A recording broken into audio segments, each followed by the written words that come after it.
This is so interesting to hear your perspectives on this. And as we talk about data, I mean, I'm wondering from the UNDP and the IMF's perspective, we have to make sure that the recipients of this benefit are not being taken advantage of, right? I mean, I think there's a long history of financial programs in countries that take advantage of people who don't understand, who's on the other end of the deal. So can you talk a little bit about the role that UNDP and the IMF could play in making sure that these systems are set up in ways that treat people fairly, humanely, and also protect them, on the other end of these credits?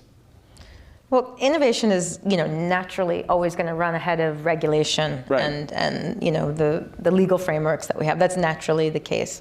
But I think the trick is, having this sort of interactive relationship between where we see innovation and data and tech going and how we choose to regulate that. What we see, what we're excited about are, opportunities where you might be able to do, create what they call a regulatory sandbox. It's like a, legal experiment, let's say. So that way you could actually start to see, okay, as mobile money grows, one of the dangers is, of course, replicating the danger of people with not a lot of money being very vulnerable to predatory lending, right? Exactly. So if all of us know if your first credit card, the statement can be a real shock, right? So what you might want to see is sort of experiments where governments can go, okay, how can we encourage startups in the private sector to innovate and create these new digital inclusion services, while we also protect not only people from predatory lending, but also what happens with their data.